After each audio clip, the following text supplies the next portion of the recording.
Me Being Cheap.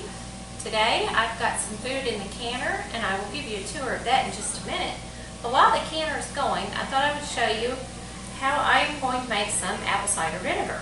So it's only a few simple ingredients. First of all, you need some apple cider vinegar with the mother. That's got the needed culture bacteria, I'm not sure what you call it, but the starter. And I've got a little bit left in here, but this would be the apple cider vinegar that's actually kind of cloudy looking. So make sure when you do this that you get the apple cider vinegar with the mother. Alright, then you'll need a jar, a large jar. This is just a gallon glass jar that was used probably for pickles. Then you'll need some sort of apples, and a lot of people will actually make apple cider vinegar from their leftover peels from the canning project, but I had some apples that were turning bad. And what you want to do is let it sit out for a while and get a little brown. So let me show you this. These apples, I chopped them up and they're a little brown. So we're going to add the apples to the jar.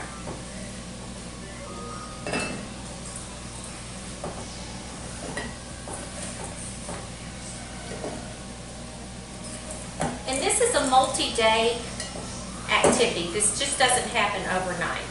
So the idea is we're going to put the apples into the jar. We're going to put some water in it, and it's important that you don't use water straight from the tap that's been chlorinated. So I have a filter on my water that takes the chlorine out. So you'll want to do something like that. Or if you must use tap water, let it sit out overnight and the chlorine will evaporate out of it. So I do have a couple jars of water, and we're going to add that.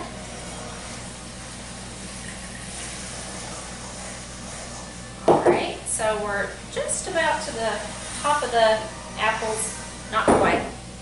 I'm going to go ahead and add some of the ingredients to this next jar of water. Pour some of this water out. Alright, that way I can get it mixed up pretty good. So for a gallon of this, I'm going to use 4 tablespoons of the apple cider vinegar. 1, 2, 3, and 4. Alright. And then the next thing I'm going to do is use some sort of sweetener. Some people use honey, some people use raw cane sugar. I'm just using white table sugar. That's what I have here. So use what you have. And you're going to do 4 of that as well.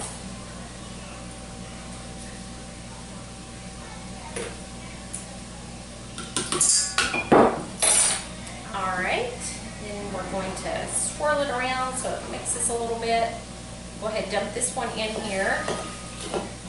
And some of that sugar's still down in there, so I have a little bit of water here that's left. Go ahead and swirl that so it gets all the sugar out. And then dump that in. Alright, so I do need to add a little bit of water to get it almost up to the top. And then after that, I'm going to cap it with just a cloth. And I need to find my elastic band. I actually use elastic hairband, like what I would use on my hair. Not a ponytail tie, but one of the bigger ones. And these work nicely on your jars to keep the cloth in place. So I don't know if any of you make kombucha. I've made kombucha in the past, but sometimes I found it kind of hard to tie this on with a string. So I found that the elastic band works nicely. Also, if you have some of the fat rubber bands, you might be able to get one of those to work. But I need to go find my elastic and add some more water. The next step is to give this a good shake or stir several times. Alright, welcome back to Me Being Cheap. Need to work quickly as the fruit flies are starting to move in, but this is the apple cider vinegar that I started. It's probably been about 3 weeks ago. And what I need to do is scoop the foamy stuff off of the top. And I will put that in the compost bucket. Might have some happy chickens tomorrow.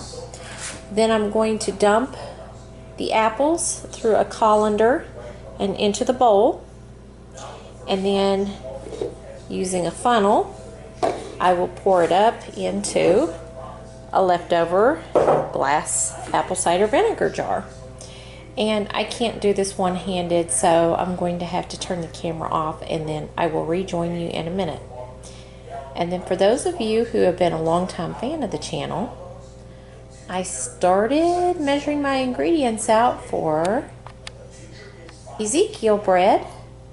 So I know I've had a lot of questions on that. I do have a treat in store for you guys. It'll probably be a couple weeks. I'll keep that a surprise for now. But I started measuring out my ingredients, and I don't have enough wheat to do the Ezekiel bread, another batch, so I had to place an order on Amazon. So drug all my jars out, drug all my grains out. Can't do it.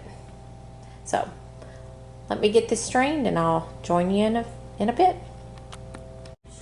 Okay, we have 1 bottle and about 1 quart of the apple cider vinegar. Here's the leftover apples.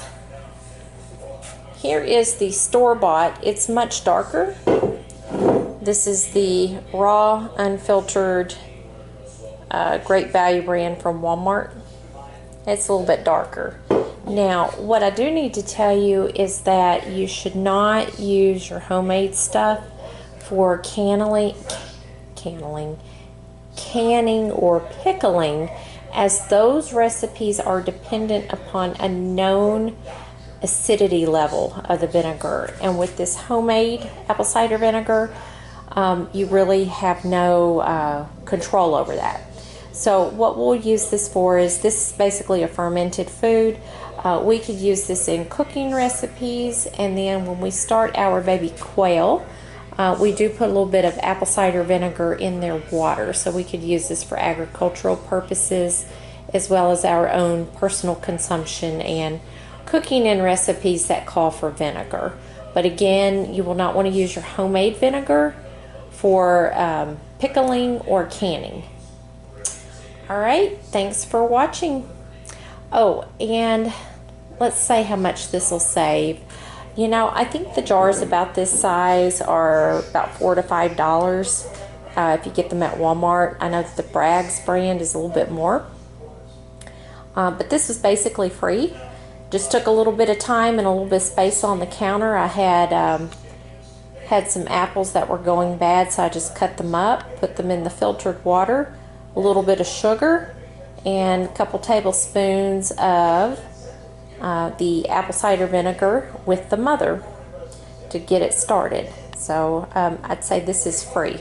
So probably saved, well, this is a quart bottle here. So by making my own, I've saved $8 to $10. All right, thanks for watching.